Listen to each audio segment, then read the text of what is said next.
South Africa ngiyakubingelela igama lami uQumba amaqumba laqumvise lesele lentaba ngibingelela ngamunye ngabe uhlezi kusofa usibukele ku TV kumabona kude siyakubingelela ngabe uhlezi phansi ngabulele ngomhlanje ubheke phezulu misela amadolo usibukele efonini sawubona siyakubingelela siyakuthanda ngendlela esimangala siyabonga ukuthi kona wonke ama channel namhlanje ukhethile ukuthi ubukele ke uhlanga media ngaphansi ke kweshow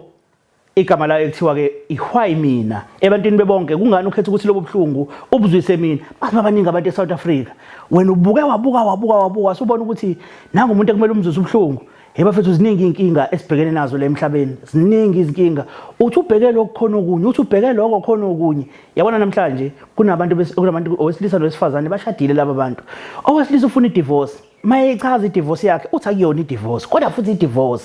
ngoba kumele besayina amaphepha bedivorce kodwa futhi uthi yena ngeke baze bahlukane bazoqhubeka bathandana ayi man mina ngizwa kahle le divorce le ngabe idivorce ngoba kuyidivorce noma mhlawumbe idivorce ngoba nake efuna ukufezekisa izinhloso zakhe ezithize ngabe ithini into yakhe mfethu ngempela hayi bafisa ke sihambe siyobheka e-studio ukuthi kuhamba kanjani abo angiphinde kubingelele embukeli lapho ngasekhaya igama lami ke mina nguthabisa uMaqumbana wakacele ngaphansi ke kwe-TV enkulukazi lapha ya ku-YouTube uhlanga media kulula ke mawukuthi uyaqala ukuthi ubukele ngicafaza lapha ku-subscribe ukwenzela ukuthi ngasonke isikhathi uzohleze ukuthola okunomsoco ngoba hleze siqhamukana okunomsoco ngaso sonke isikhathi igama lesho ke ihwayi mina ebantwini bebonke ngani ukhetha ukuthi lokho kwenzile ukwenze kumina namhlanje sinananga ubhuti lapha siyafisa ukuthi sixoxe naye kabanzi ukuze uthole ukumazi ukuthi kahle kahle masikhuluma ngananga ubhuti oseduze kwami sikhuluma ngobani ophila yiphi impilo naye ngiyacabanga ukuthi usa confused nyana ukuthi awu kanjani manje madoda sakubingela sakwamukela ohlelweni yebo unjani mfethu no siyaphila kakhulu mfethu akufani ubhuti uba igama nesibongo kumzwandile mapholopo umzwandile wakaNgcobo siyajabula mfethu kakhulu ukuba nawe ohlelweni ngizokubuza nje imibuzo mfethu engatheni just nje imibuzo just ukuthi ngithole ukuthi umuntu okanjani okokuqala ushadelwe ne yebo mfethu angishadele okay umngakho uhlala naye vele la uhlala khona no mfethu ayahlanda wona ngihlala emqashweni ngenxa amadoho ekhaya ngithi nje Qumba yabona kodwa ngumuntu kakhulu ongasematohweni okay mhlamba ngazi awunankinga nokuthi sazi ukuthi umsebenzi wenza umsebenzi kanjani hayi anginkinga yebo hayi ngijahe igebengu phoyisa uyiphoyisa yeah hayi ubunjani kodwa mfethu umsebenzi wokuphoyisa mfethu unzima yabona kulesikhathi esiphila kuso abugebengu ubhilidile hayi ubhilidile umuntu ugijima ubusuku nemini yo umsebenzi wokuphoyisa mfethu umsebenzi impela osabekayo namuthi uyawubheka ngenxa ukuthi unibhekana nezigebengu lapha eziserious kakhulu mhlawumbe ake ngithi nje naku kuyenzeka kuthiwa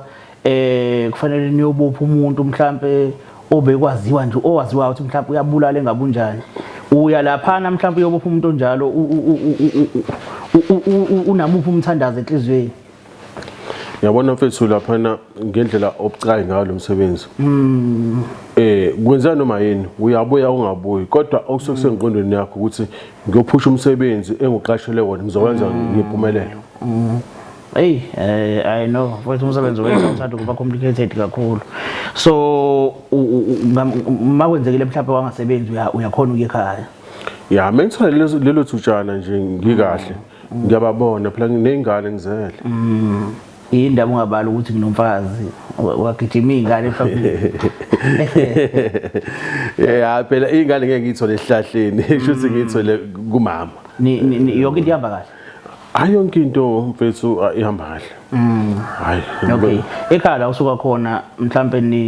uma nobaba basekhona no hayi abazali abasekhona abasekho abazali ubakhona abantu ozalwa nabo mhlambe hayi bakhona phela okay nabo abantu abasebenza ababhizi yebo hayi babhizi kahle kahle unomuzi wakho nomfazi wakho noma yeah njengoba ngisho okay unesikhathi singakanani la emsebenzini owenza simningi kakhulu iminyaka hayi simningi esabaleki yo ayisho uzosebenzela isikhathi eside uzophuma impela umalume uzophuma umbovu hayi kufanele amagunya nakhona sakhuphuka hayi kona impela hayi no futhi abonakala kakhulu kunomuntu ke la olokhuzile othe wasibhalela uma ngabe sibhalela wafisa ukuthi kodwa nathi ke siqale sithola ukwazi kabanzi ngawo ukuthi umuntu kanjani ngaphambi kokuthi mhlambe sithathe lento asitshele yona mhlambe ngoba nathi sifuna ukuthi masiyithatha siyibeke eduze kwakho lonto sibone ukuthi iyefana nawe noma ayifani kuthi isikhathi phela umuntu akusukele nje aqambela amanga kodwa kwesinye isikhathi futhi kuyenzeka ukuthola ukuthi umuntu uzosho into nathi masikhuluma nawe siyibone ukuthi ngempela lo muntu umuntu okanje mengase mhlawumbe ngithi ku 10 out of 10 kusuka ku1 kuya ku10 I mean uzinikeza bani ekuthembekeni kwakho ekubeni neqiniso kwakho nokuphilisana kahle nabantu ungazipha ba hayi mina mfethu ngine u10 out of 10 ngiyakwazi ukuphilisana nabantu konke nje khona unalo iqiniso hayi mfethu hayi into ebaluleke kakhulu bafi iqiniso uma uthi iqiniso nalo unginikeza ithemba nami ukuthi ayikushuthi ngempela kodwa ke masiyibantu uhambe eshelele lapha nalapha akukho mhlambe la ungathi khona I know man la kulo 10 ake ngiphule ngoba khona la ngibuye ngishelele khona njengomuntu akukho la ungaphula khona hayi mfethu hayi ngiyazethemba akukho la ngiphazama khona anginalo uvalo okay no njengoba sengishilo ngathi kunomuntu ukubhalele khona ivideo la ekhona engafisa ukuthi uyibuke ubone ukuthi mhlawumbe ngabe isikhala sakhe sithini bese ke siqhubeke siphambili uma ukuthi uyafisa ukuthi sihlele mhlawumbe ngelinye ilanga ubuye umbone usho uma ukuthi futhi ngeke siyike kanjalo hayi awumbuye semfethu ake senze kanje ngicela uyibuke ke bafuna shaya uplay lapha ezantsi sanibonani kunobuhle zondo oMrs Ngcobo ngithe ake ngibhalele uhlanga media nginenkinga ngomyeni wami ufuna idivorce kodwa manje asixabene akonakele lutho ngiyaxakeka ukuthi kungani efuna idivorce ngithe mengibhalela uhlanga media ngacabanga ukuthi ngizolithola usizo bazokwazi ukungisiza silikhulume lolu daba bambize sihlale phansi silikhulume lolu daba ngoba ngisola sengathi kuneyinhloso ezithile ngale divorce khona engakuzwa kahle ngale divorce bengicela ningisize ngiyabonga angazi umuntu kade sikukhombisa yena la uyamazi yebo mfethu ngiyamazi okay uyini nalo ma umama wami ni right naye ba si right ngathuka kodwa mangabe singibona indawo kanje ukuthi ulandeni la ngempela kwenzakalani no uthi kahle wena umuntu ofuna idivorce kuyena ufuna idivorce and umbuza nawo ukuthi ngoba vela ayikho into wrong ekhona phakathi kwenu mhlawumbe ngabe eyinkinga engaholela ekuthenini ukugcina divorce yabona so yini lebangela ufuna idivorce kuyena hey angiyazi ngeshwama lonto akwazi ukufuna hayi angikwazi lokho mina nakhona nje ukuthi ngibizwe la angazi ngaliphi ngihlola le ngoba phela yena uthi kahle ufuna idivorce kodwa yena ufile ngazuthi ngifuna idivorce kuneyinhloso ezithizo nazo of which yena akazazi lezo inhloso ukuthi eziphi inhloso uyafisa kodwa ukuthi kuhlalwe phansi kukhulunywe ngoba yena ufuna le divorce uyabuza ukuthi yena ngoba sixabene awonakele lutho ongani ufuna isidivorce ngendlela achaza ngayo yena uthi ke mhlambe ufuna ukukhokha izikweleti nani masikhuluma naye hayi lokho akushoyo angazi ngikhuluma ngedivorce mina engikwazi ukuthi ngiyamthanda ngakhipha imali zami ngamshada ngoba ngimthanda njengoba wengane zami njengomfazi wami divorce ngiyakushwama angazi mhlawumbe ukuthi phela omunye umuntu ngamgcina ephila kanti akasekho right mhlawumbe kungenzeka ukuthi naye akaphilanga kodwa akabonakala njengomuntu ongaphilanga ubonakala nje umuntu ongumqamane cabanga ukuthi into ayikhuluma uyayazi angazi ukhona kodwa yena around ukhona khona la ukhona khona la angazi mhlawumbe ngingambiza yena ke sikhulume naye mhlawumbe acacise kahle ngoba mina ngikhuluma into engizwe ngayo yebo angazi noma ngambiza yena hayi mbiza ukuzwa nawe le hayi ngeke lentsuma okay no ake ngizama indlela ukuthi simthole baba Ukufolela le insizwe ezidla ngaphandle la ngibona ukuthi ziyamthola yini.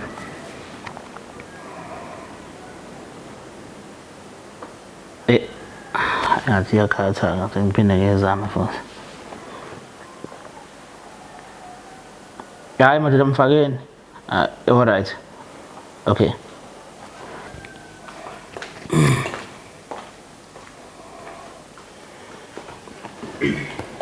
Siyakubingelela sakamukela ohlelweni. Yebo sanibonani. All right. Awungayibambi ngokubamba. Ngi-right. Okay. Uyamazi ubaba ngithi? Yebo ngiyamazi ubaba. Okay. Umkhwenyana wakho? Umkhwenyana wami yebo. All right. Unesikhathi singakanani nomgcini? Sokuphela nje u2 weeks wonke ngamboni. Kahle hle umuntu obuya kanjani? Ubaba ubejwayele ukubuya njalo ngesonto. Besimbona njalo nje mekuphela isonto. Kodwa sokunoshintsho nje oluncane usebuya after 2 weeks noma adlulisa u3 weeks. Okay. Uzizwa kanjani na ngomuntu wakho phela kade unesikhashana kwamgcini? Uzizwa kanjani mawumbona? Ish. Phatheka kabi. Indaba. Ngazi ukuthi mina uma ngabe sindawonye sikhuluma zonke izinto ekhaya. Ngiphatha kabi ukuthi wena uye ukhuluma inami indaba kwami.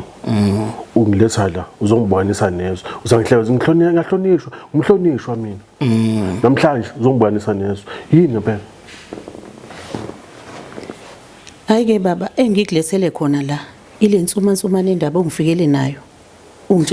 Yazi ngiyaqolisa ukuphula ulimi. Ngiyaxolisa futhi ukuthi siyiqale kanje lenkulumo yethu kodwa ngiyafisa ukuthi uma ngoba uyena umuntu obhalile mhlambe ngiyakuzwa nawe bafuthi ukuthi uphatheke kabuhlungu ngendlela osho ngayo mhlambe ukuvikela umsebenzi ukuvikela mhlambe nesithunzi sakho nani kodwa ngiyafisa ukuthi mhlambe aqale echaze because kunabantu abasibukele aqala achaze mhlambe ukuthi yini le kuyona ebangelela ukuthi asibhalele ukwenzela ukuthi nomuntu obukele ngeke alahleke kakhulu yabo yini ekuyona kahle ekwenzile ukuthi usibhalele ma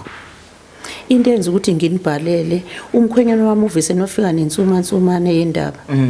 wasufuna ukungidivorce into engixakayo kulento ayishoyo asixabene sihleli kamnandi mefikile nje kuba mnandi akaza akhombisa ukuthi uneyinkinga ukuthi angazathatha isinqumo esinzima kanje mhlawumbe uyakuchazela yini ukuthi into ebangela afune divorce yini ukathi yini isizathu ngitheme ngimbuza wathi uneyinkinga zezikweletu kufanele sihlale phansi sixoxisane ukuthi lezi zikweletu anazo siyikhokha kanjani mana ngizama ukuhlobanisa lezi zinto isikweletu ngapha idivorce ngapha ukudivorcewa kwakho noma ukudivorceana kwenu kuzobe sekukhokha izikweletu kanjani manje ubaba ngithe nami ngimbuza wathi ubaba into ezosiza njengoba sinezikweletu ezingaka ngoba manje useyasaba engasabantu sebefuna ukumbulala ngathi baba kodwa ngiyaxakeka ngoba angizazi le zikweletu ezingaka okhuluma ngazo wathi nje mfazi wami into right okufanele siyenze ukuthi si divorce khona sizothola imali lezi imali zempesheni okay ufuna ni divorce bese bani divorce kusho ukuthi uzothola iphesenti lakho lithola ukuyena bese naye athole lakhe lento kanjalo njalo nje kahle ngokwakhe nizobe ni divorce nizobe ningadivorce kahle ngokudivorce ukuthi niya divorce mechaza vele usho njalo uthi hayi ngoba engidivorce uthi asidivorce bese sithola le imali ukuze akwazi ukukhokha lezi zikweletu anazo mfethu sengiyayizwa ke lento manje sengiyayizwa kukhona ikweletu nazo yebo zikhona ikweletu nazo okay manje uzikhokhela kancane mhlawumbe uzikhokhela isidalo no ngiyasebenza mina ngikwazi ukuthi ikweletu ngiyakwazi ukukhokhela lokho divorce ngiyakusho makaze ngisho lo nto divorce mina awu akakaza ayifone mina uke wayifuna ubaba idivorce ingakho ngize ngabhalela la ukuthi ngicela ningixazulule lenkinga enginayo ukuthi indoda yami ngavuseni isuke nje ithi ngifuna idivorce ingane utheni nazi ingane zingakho ingane sinazi ingane entathu hayi wena yebo uhlangane naye evele esebenza noma uhlangane naye engasebenzi ngihlangane naye evele esebenza nje ubaba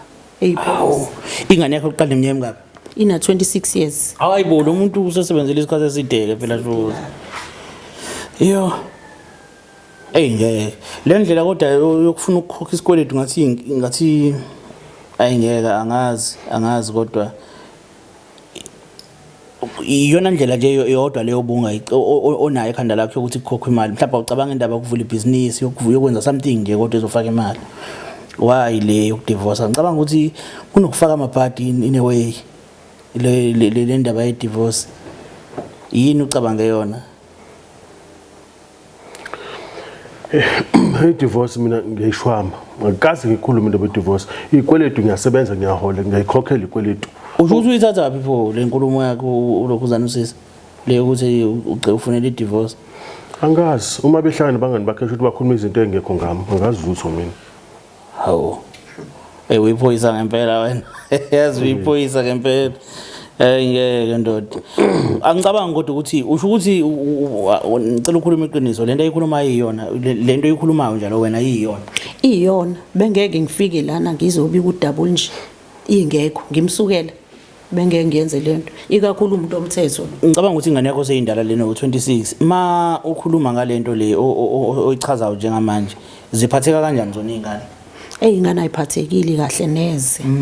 angikwazi nokuyichazela ukuthi kwenzakalani kubabwazi kodwa ziyabona kuba ubaba akasabuyi njalo ngamasonto usiyanyamalala nje ngamboni nginenkinga ngempela yale ndoda icela ningixazulele ngifuna nje ihlale phansi kuxoxwe angitshela ukuthi ngempela inkinga yakhe yini bafo ekhaya ikhona imali oyifaka ma usuholile mhlawumbe kanje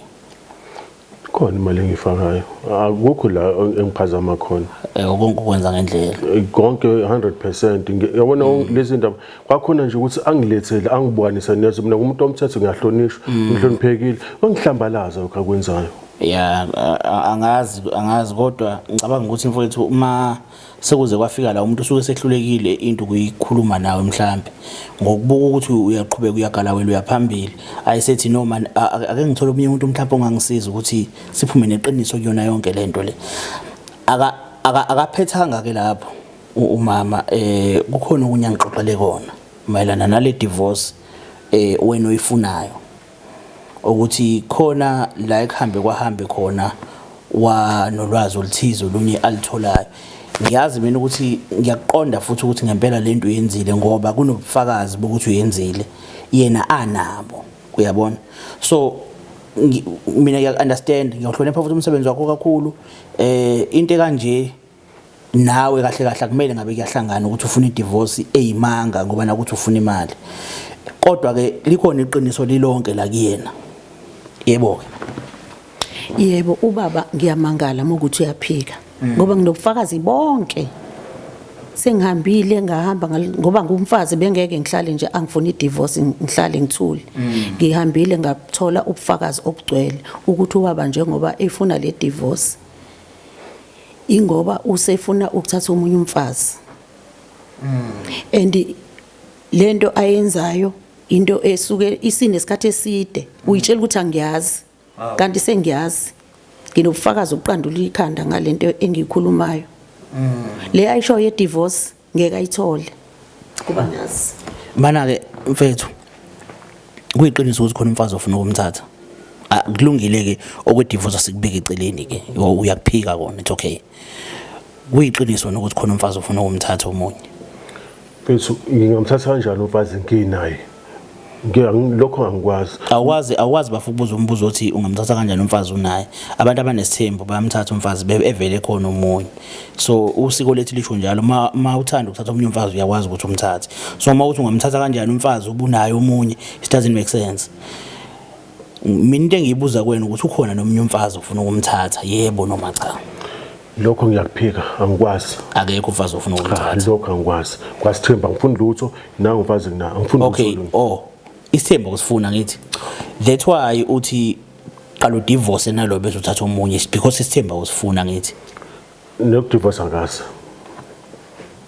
ngikwazi okupho kwaziyo bafuku izinto esengikubuza entweni esengikubuza zona eyiphi yaziyo engikwaziyo mina ukuthi umkami siphilisana kahle naye ngiyamnika imali ngiyafika futhi ngihlala umsebenzi ngomsebenzi ngihlala emqashweni ngiyafika mefanele ngifike angikwazi ukubuya ngaso sonke isikhathi umsebenzi uma ngisondezela umsebenzi. Okay, wena uthi niphilisana kahle nomkakho. Ngiyafisa ukuzwa kuyena ngabe niphilisana kahle nomyeni wakho ma. Kade siphilisana kahle kabi nomyeni wami. Usengishintshele nje, usengishintshele. Yiso isizathu esenza ukuthi ngize la. Okay. Akupheleli ke lapho, uthe akupheleli lapho ungixoxela. Phinda futhi uqhubeka ungixoxela ukuthi njoba uthi unelokhuzane kunontombazana afuna ukumthatha. Yini enye futhi afuna ukuyenza ngemali?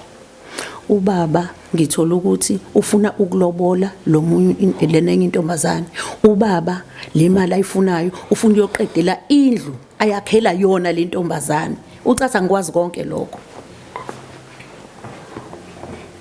Yeah. Kuthiwa la uhlala khona kunendle esivukile oyakhayo uyakhela untombazane lo umunye futhi umama engixoxela ngaphambilini ukwangixoxela ukuthi soke wayakovela ufuna ukuqhubeka namalobolo mhlawumbe ufuna nokushada sazi ngemali ozoyihlomula umsebenzi wenza uma wenza umsebenzi ngwa teaching mina baba. Oh uthisha. Okay, ufundisa primary high school? Ngise primary. Oh okay. Ngeke ndoda khona into engahlangani la, khona into engafuni ukuhlangana ngoba uma ngase sisuke njengamanje sihambe selapho kulo ndawo sifike siyibuza ukuthi indawo kaba kuzovela ukuthi indawo yakho, then mabese kuvelile ukuthi indawo yakho kuzokwenzakalani because uma akwazi uzomtshela ukuthi unendawo osowakha kuyona. Mase siyilandelele lento sisuke la nje siyilandelele sithola ukuthi eyakho le ndawo kuzokwenzakalani ngoba yabona mase safika endaweni kanje bafo ukusala nje sikukhulumeka iqiniso singaloku sigudla igqoma okunye okuphikile angifuni ukukulandelela kakhulu kukona lokuqala engikubuzile mayelana nendaba ye divorce ukuthi ufuna i divorce isizathu sawo sifunela u1 no2 no3 abantu bazokujaja uyiphoyisa ngicela ukuyeka lapho ngicela ukuyeka bengakulandelela futhi kodwa ngicela ukuyeka ngamabomu lapho asiye la ekuthenini nginomuzo wakhayo vele uqashile bafo awukho umuzo wakhayo uqashile vele siyavuma kodwa kunomuzo wakhayo. Okay mama le information uyithola kanjani noma uzokubiza igama lomuntu uyithola kanjani? Hayi nginayo ngine proof nje egcwele kusukela ekuqaleni kuze ube imanje njobe sengifuna imali uyitshela ukuthi angazi sonke lesikhathi ingakho ngithi ngeke ngikwazi ukumdivorce ngoba ngiyazi ukuthi le mali ayifunayo ufuna ukuyenzana manje uyangixaka kumele lokho ephike ngoba phela udaba lakhe seliyaziwa angazi ukuphika kanjani mana akekho mhlawumbe umuntu mhlambe la uthola khona information akuyena umuntu mhlawumbe singakwazi ukuthi simfonele just nje ukuthi sikhulume naye ukwenzela ukuthi mhlawumbe asivezele okunye nokunye akekho umuntu mhlawumbe onenamba yakhe singakhuluma naye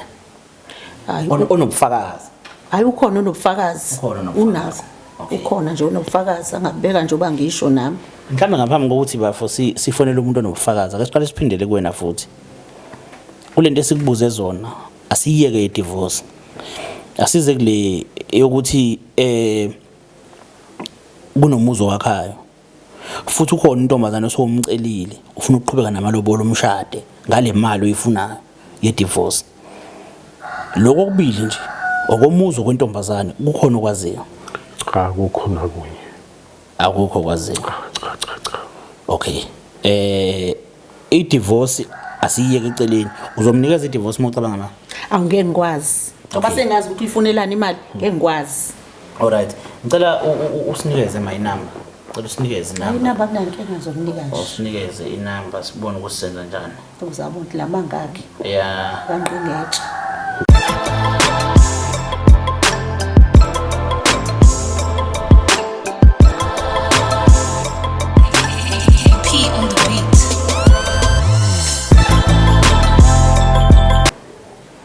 okay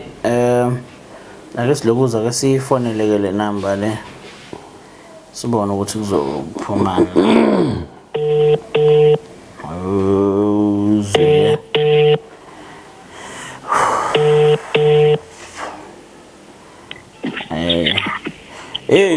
mnumzane unjani?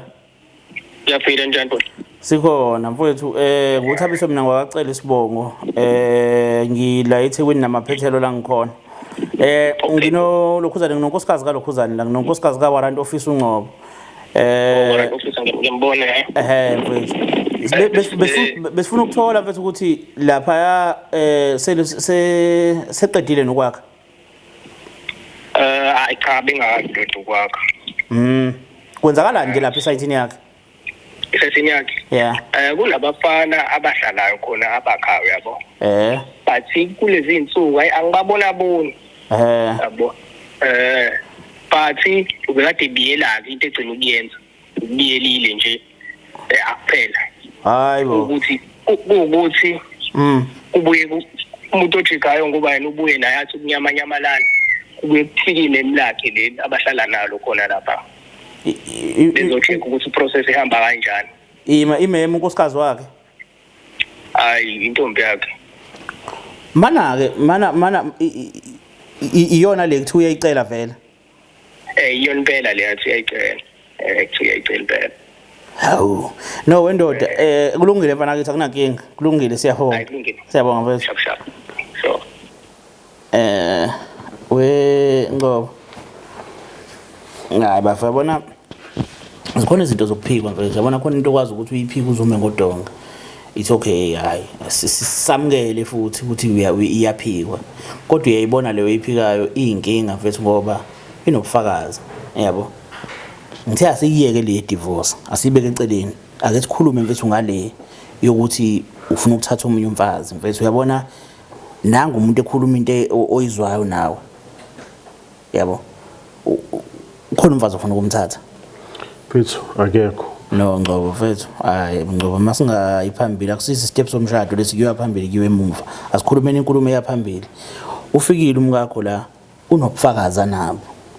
unendawo endethiwa uyibiya manje busanda kuyibiya leyo ndawo manje kuyakhiwa kaqedwe kwakhiwa kunabafana abagadayo kodwa njengamanje umuntu onokuyisikhathi esiningi intombi yakho sibantu besilisa siyaqonywa vela amaphutha siyawenza yabo mase kufikile ezikhathini kanje mfethu ezinye izinto okubalekile usala sokuhlisa ipride uvuma ukuthi no mfethu hayi lento le iyenzekile bese nibona ukuthi nilungisana kanjani niqhubekeni phambili yilo nto esiyifunayo njengamanje ukuthi nilungisane kahle kahle uphathwa kambe ukuthi ufuna ukuthi nihlukane inayo into engamphathi kahle ikone la siyilungisa kanjani ke lento iqiniso mfethu into esiyifunayo la ikhona indawo owakhawo kuyona yebakazi kodwa phela seyazi sala sowukhuluma iqiniso ke phela ikhona indawo ngithi Mfethu ayikho labona abantu abakhuluma into engekho abangayazi lonto le angiyazi ngale ntombi akhuluma ngayo angiyazi akekho ayikho intombi ngingaphandle kamkami kuphela akho muze ngwakha mina ngizosethi imali yokwakha umuzi ngisaqawe iquality engaka hayi lo muntu okhuluma izikhuluma angazazi uzamanga mfethu akuhlaza cwe angazi ke mina weNgcobo uma ukhuluma kanje mfethu ngoba siqeda ukukhuluma nomuntu manje emsebenzini angithi warrant office uNgcobo kakhulu yes lento kanjena abafo ifuna iqiniso njengoba ngikutshela iqiniso kuphela lifuneka la intweni kanje azike isidingo sokuqama mangiyabona abukho obunye ubufakazi obudlula lobo ukuthi sikhuluma nomuntu okhuluma into eqondile ngawe asinabo obunye ubufakazi sobuthatha obunye ubufakazi akukho umuntu abafisa ukubuza ukuthi uyayiphika lento uyiphika kanjani ngoba uyabuzwa napho ufakazi ngikutshelile ukuthi ngineqiniso lonke nginobufakazi obuphelele uyaphi nje ubuphika nje uyibukisa nabantu ngempela ende ikweletu okhala ngazo into engekho ikweletu zakheka kanjani mali ezi zakheka kanjani unazo nawe futhi mina nginazo ikweletu ngiyaxakeka nje ubaba mekhuluma ngeikweletu ngoba mina mengiholile ngiyithatha isamba semali ngiyothi fu esikoleni sezingane akaze angitshele lutho ngokuthi uyakweleta angizazi ukuthi le ikweleta nazo uyiqala nobani uzenza nobani kuphi akaze angazise ngazo hayi apholo bafethu yabona futhi unkosikazi wakhe into engiyibona unkosikazi wakhe uyakuthanda uyafisa futhi ukuthi isimo phakathi kwenu nobabili silunge yabona mfethu iqiniso lidinga indoda enesibindi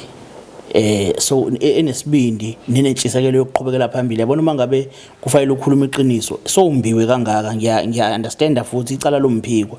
kodwa ngoba ufuna ukwakha ufuna ukuthi nilungise isimo nibuyele esimweni esi right Ngiyakucela mina Ngcobo mfethu usale ukhuluma nje iqiniso lokukhulela inhliziyo kuwena ngoba ekugcineni kosuku lo muzo wakhayo uzohlala kuwona phela uzophela uzodinga ukuthi kuhlala umuntu phakathi lo muntu ozohlala kuwona wena then unkosikazi wakho seyafika seyakubona futhi kuwona ekubeni waphika asikho isidingo ayinaso isidingo yabo lento yenzayo inobungane phakathi kanti ubonakala uyindoda nje sikhulile futhi kanti iqiniso kuphela belizokukhulula njengamanje mina into engicela kuwena mfethu nangu unkosikazi wakho ngicela mfethu ngoba lento isobala nomuntu obukile ekhaya into ebonakalayo isobala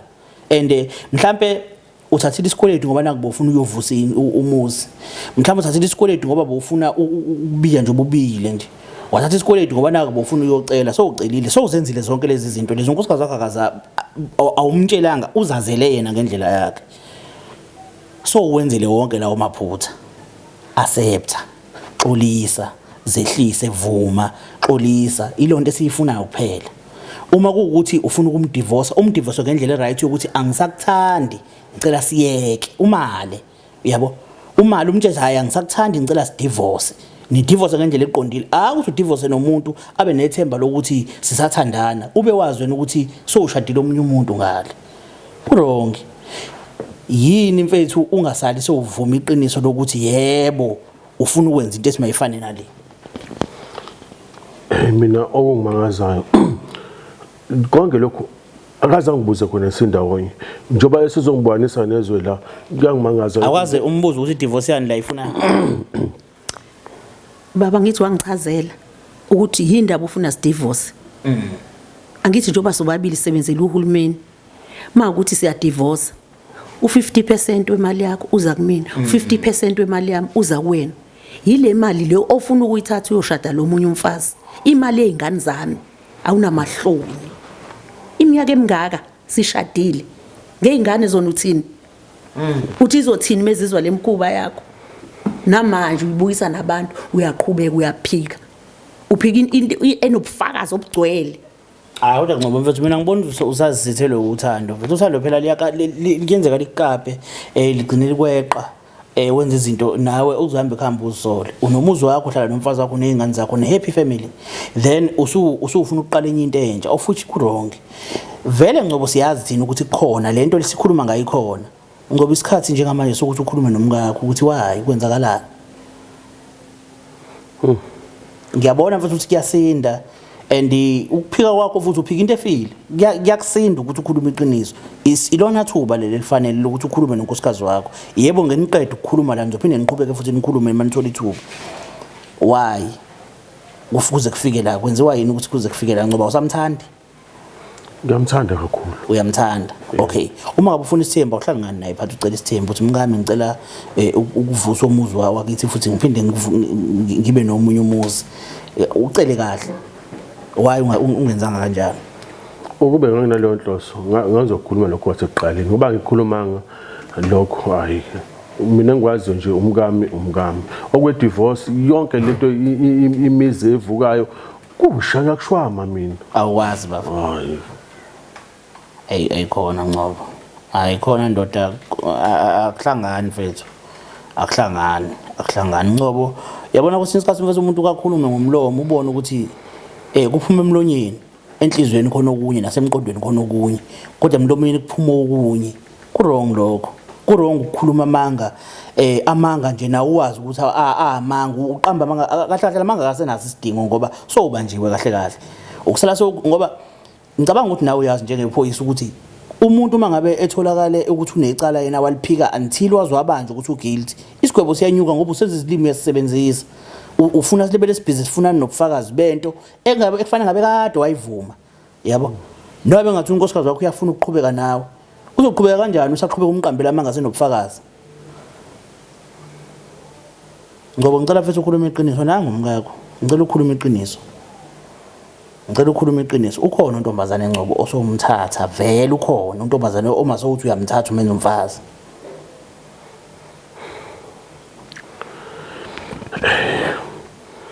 azasinda lezi ndaba eningizela nazo kodwa amapholo bukhona untombazane emasomthatha mfowethu ukhuluma iqiniso nangu umkakho ukhona untombazane emasomthatha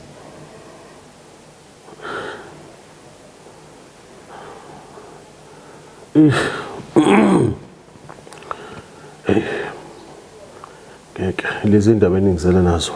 singaphezulu kokwenza ziyangisinda ayingikwazi mina angikwazi okwaziyo ukwazi engikwaziyo okwaziyo futhi uzitshelile ukuthi okwaziyo uzothi awukwazi njengoba uthi engikwaziyo ukuthi angikwazi engikwaziyo uzitshelile usuka la usuka khona into yaziyo Ngcobo ukuthi wena vele ukhona unkosikazi uma sokumthatha futhi masowuqalile ukwakha sowubiyile futhi kwisite yakho kunabafana abakuhlalela khona mangingahlalanga bona kuhlala intombi yakho uyakwazi lokho Ngcobo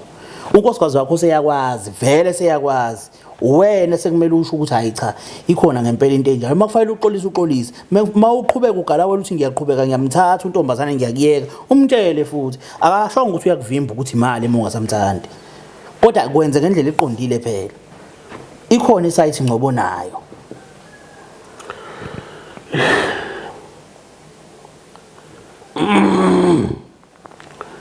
yabona khona isite okay ukuthi Ngcobo zonke lezi zinto esizikhuluma nawe zikhona alright yini imbangela yazo Ngcobo awusamthandi unkosikazi wakho ngiyamthanda unkosikazi wami uzama ukwenzani pho ukusinda kwempilo ngiyamthanda yabona impilo mabe ikushaya ikweletu singaka nenqondo yaphazamiseka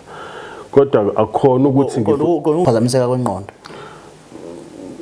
no stress kungekhona ukuthi ngifuna ukumdivorce ngenxa ukuthi ikweletu lezo cha lokho bekhuluma kuyiphutha ukudivorce nje ukuthi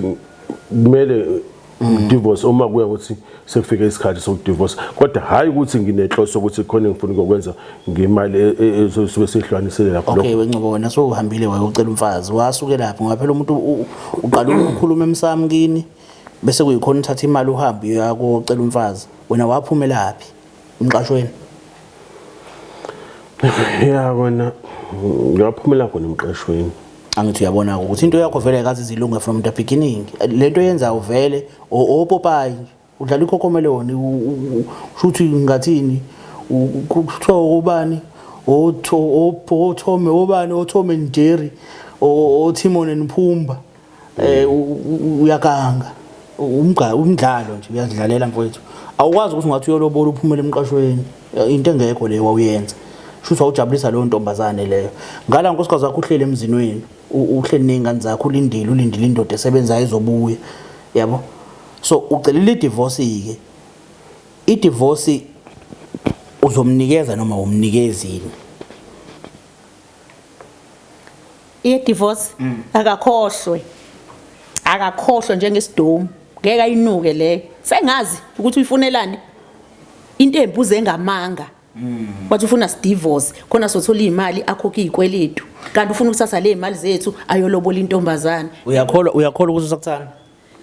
hayi angisakholwa nje ukuthi angithanda mengizela namanga angaka ukubuya ngithanda ngabe ungitshela iqiniso angali kahle nje hayi ngamanga lamanga ngisungulele wona ukhombise kahle ukuthi nje akasangidingi kodwa nje divorce ngeke ayithole ngoba ubhekele imali ezingane zami ngeke ayithole angazi ke mfethu angazi ngempela kodwa uyabona nawe ndoda newikhanda lakho liyaqina uqambela amanga mfethu no Ngcobo hayi no akuhambi kahle mfethu awenzi kahle yabona mfethu ukufuna idivorce uyifune ngamanga kodwa futhi usimele ngokuthi uthi uyamthanda kodwa futhi kunomunye umuntu omthathayo ngale lo muzo wakhayo ngoba yena akawazi wakhela ba ngisho mkami angixolise kukho konke angiphinde bafo kulungile uzokhuluma naye lo muzo wakhayo yena akawazi wakhela bani lo muzo wakhayo bengiwakhela khona ukuthi njengoba ngihlala emsebenzini ngihlukana nokuqasha ngazi ukuthi khona umuzi okhona naye futhi uzokwazi ukuthi mabe ethanda awubone indaba ephungaza umtshele ngayo bengifuna umtshela nje sekuphele konke kodwa kunowesifazana lokho ebonakala khona uyakugada mekwakhiwa ahambe ayokwenzani lo muntu wesifazane simbona njengomuntu ozoba umnikazi walowo muzi ngendlela esibuka ngayo kuyiqiniso lokho kuyiphutha uma kuukuthi kuyiphutha wayingezile wazogada lona bengifuna kube surprise kuyena abone nje ngoMoses uphilile. Uthenga izimbali uhamba nenye intombi uzithengela umkakho. Kube surprise. Uqonda ukusho njalo ukuthi uthenga izimbali uhamba nenye intombazane seyijabulile nithi imbali zami lezi zithengwa khanjwa nami kanti hayi ziyakumamkhulu le imbali wena dala uzophatheka kanjani yena? Ya kona lokho kubenzima ngiyabona bekunzima la kumina ukuthi ngiqale ngimtshela ukuthi hayi mama sengenza ukuthi ngoba nami bengifuna ukuthi ajabule abothi hawu kanti umsebenzi engwenzayo unomphumela abone nje surprise ukuthi na ngoba la ngisebenzela khona na umunye umuzi osukhona lo sisingakushiya nezingane thina sibe ngala manje ke ngcobo sowubanjiwe ke ithini iway forward siqhubeka kanjani nomshado sishadile ufuna ungiphuma ngemumva ukwenzela ubuqili sengikubambile siyaqhubeka yini nomshado wethu kwenzekalani uzimise ukwenzakaleni kulento soyiqalile? Ngiyayisola wona ngayisola bese ngicela nje uxolo kumama ukho kwenza ngani. Hayi baba ngaxolela khona ukuxolela kodwa edivorce khohlwa ngeke ngikudivorce noma athiwa uyaxolisa noma ubwenza usamthanda kodwa ma wena yena ngoba ubaba wengane zami ngizothini ziningi asikubeka eceleni ukuthi ninezingane nomani enhlizweni yakho singekho izingane ngoba phela nathanda nazingekho usamthanda wena yena. Hayi angisamdingi amanga nje awaqambile enze kuphele konke ingamaze ikho kodwa ke phela uzothi omunye umuntu ngoba phela usamthandi kungani ke phela ungavuma ukuthi nidivorce aphuma abhekele nawe uphuma ubhekele kungena ukuthi lo percent alithola ulidla kanjani ulidla nobani aliqede maliqeda wena uyazi uzosave kanjani for izingane zakho nawe qhube uyihlalele emzini wakho. Hayi mina noma kuthiwa ngiyahlala kulomshado ngahlalela nje isimo sezingane zami nokuthi yena ke njoba sengizwile yonke iqiniso lakho ukuthi mesidivorce uzoyenzani imali yilokho nje ngakuhlalela emshadweni wethu kodwa nje amanga akhe sengisuthi wona imake unomona ukuthi angizawusamfuni vele wena ngokusho kwakho ukuthi awusamthandi maye seko-1 umona mengabe ukuthi uyaqhubeka naleya ntombazana vele awusamfuni kusho wena noma phela kuyenzeka umuntu akhuluma okunye enhlizweni kube khona okunye mhlawumbe enhlizweni mhlawumbe leyo nto ukukhuluma uzakhulunyiswa ukudinwa ngazi ile divorce nje ngayizwa kahle. Okay mhlawumbe ake sininikeze isikhathi kene yohlala phansi nitshise kahle ninobabili because indaba enkulu kakhulu vele le angeke size siqedelele emakhamereni akukho lula ukuthi siqedele emakhamereni kukhona mhlawumbe osengafisa ukuthi ubhoboke ngako ngcobo mhlawumbe unkosikazi okunye mhlawumbe okusalayo enhlizweni. Mina engifisa ukuthi kwenzeke uzehlisa ngiyithobe yakho ngikwenzile ngendlela engenze ngayo kodwa manje sekufisa ukuthi okay ngivume ngithobe ngaxolisa nje kakhulu ngithethelele kukho konke. Shame angazi ma uzizwa kanjani? Hayi ngiyamuzwa akushoyo kodwa akushuthi ke nje lolu daba lolu aliqalile lidinga ukuhlalelwa phansi nomndeni nje mhlambe wenu umndeni yethu sobabili sixoxe kuba ngempela insumathoma ese kodwa ngoba mfana obanje Ncese mfethu Ncese mbukeli lapho ngasekhaya igama lami ngoqumba amaqumba nalaqombise lesele ziyabuya emshadweni ziyabuya emshadweni uthulinde lo kuzokunye uthulindele ukuzokunye siyabonga kakhulu wena usathe isikhathi sakho wakwazi ukuthi sibukele namhlanje igama lohlelo ihwayi mina ebantwini bebonke ingane ukhetha ukuthi lobu buhlungu ubuzwise mina igama le TV ke uhlanga media kulula nje ukuphuma abanye abantu ukuthembeka kwabo kwabanye abantu bazilimazela bona umuntu azilimazele nje yena ukuthembeka kwakhe ngoba uyabona uthando luyinto enhle kakhulu luyinto enhle kakhulu uthando and uthando libalekile ukuthi lihambe nokuthembana nokuthembeka ukuze lube right ngoba uma kungekho ukuthemba umuntu othandana naye vele lo thando selifana nothando olufile once waqala wangamthembi selifile so kubalekile ngasonke isikhathi ukuthembana nokuthandana okuhambe nokuthembana uyabona la ukuthi ukuthandana bekhamba nokuthembana ngoba naku uthi asidivorce ngifuna ukwenza u1 no2 no3 no4 uyazi ukuthi unkosikazi wakhe uyamthanda futhi uyamthemba unenkolelo ukuthi lento ayisho unkosikazi uzoyenza uNkulunkulu uyakwazi ukuvula amehlo emntwini umvulile amehlo ngokuthi amlethele ingelosi ethize ezofike imtshela ukuthi lo kahle kahle la njobe esebenza la une site unomuzi aseqalile ukwakha lo muzi sowuze wabiywa nokubiywa unentombazana asehambile wayothi yethi mngane kubo kwayo okusho ukuthi ngamanye amazwi nje befuna ukudivorce wena ufuna ukushada le ntombazane because ngeke azakwazi ukufaka umshado wesibili enkantolo engazange azayithola way forward kulo nkosikazi oqala yabo so uma kuwukuthi uyamdivorce lo nkosikazi oqala sezokwazi ukuthatha lo nkosikazi wesibili and ibhlungu bafethu ibhlungu kakhulu le ndlela ngoba ekugcineni kosuku lapha kunezingane ingane ezintathu and kunengane na 26 years uyacabanga umuntu ona 26 years sezwa kuthiwa abazali bakhe bayadivorce badivorce abaxabene umuntu uzigajela uthando nje lo umunye umuntu wesifazane asikho isizathu simkhiphayo kahle kahle ukhishwa uthando olusha bafethu siyazilimazela izinto zethu ezinhle uphume emndenini wakho ku right yonke into ihamba kahle ngokuthola nje uthando olusha ebese ke manje ubone ngazothi umhlaba sowuphelele kulothando olusha asiyibalekeleni izinto ezikanjalo bafethu and lo muntu uyiphoyisa kuyicala lento ade icabanga ukuyenza iyicala siyabonga ukuthi igcina ingenzakalanga iyicala ukuthi kahle kahle ubugebengu kahle kahle ukurobhe system ukuthi sizothi sidivorceile kodwa sidivorceanga senzela ukuthi sithole lezi mali bese siqhubeke nomuzi wethu ubugebengu lobo kahle hle ubugebengu uwarrant officer Ngcobo usivezele esinye isithombe njengaye asiqondile kum-expose kodwa indlela enza ngayo man indlela enza ngayo ayisinikezi le nto yophoyisa amaphoyisa nako vele ukuba ntekenteke le South Africa sangazi kanjani nakuba ntekenteke enza izinto ezirong kube ngazo is right abanye sehlele ebugebengwini amaphoyisa ngenxa yokuthi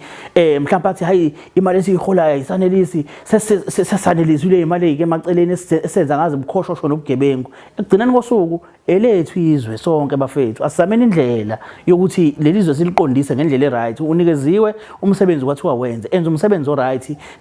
ngendlela eright ukuze izwe lethu liqonde asinayo enye indlela asinalo elinye ithemba lethi like emaphoyiseni kodwa amaphoyisa makabe ezofuna ukwenza izinto eziphume ngemuva robhe system South Africa so ngayirobhe sihlaleleni thina ngoba phela abanikazi bomthetho abantu umthetho osezandleni zabo bayawenza izinto ezingasile so bafethu engathi ungayifunda lento ungafuni idivorce mawufuna idivorce umuntu mali emtshela ukuthi le divorce engiyifuna ukuthi uphuma ushona leni nangiphuma ngishona le ungamthembisi umuntu into engekho kusasa seyabona awukwazi ngishaya umuntu emva kwendlebe no akukho right ozonke uzonto ngishona izingane zakho siyabonga ukuthi ayifinyelelanga ekuthenini kuze kube idivorce and mina ngunkosikazi wakhe mina bengizomnikeza idivorce vele le mali bazoyibhubhudla bayibhubhudle nale ntombazane iphele egcineni kosuku afisa ukubuya emzini akasakwazi ukubuya yena yakhe imali ayisave elingane zakhe siyabonga kakhulu iNingizimu Afrika ukuthi nisinikeze ithuba namhlanje xebu kuyadisembeka nje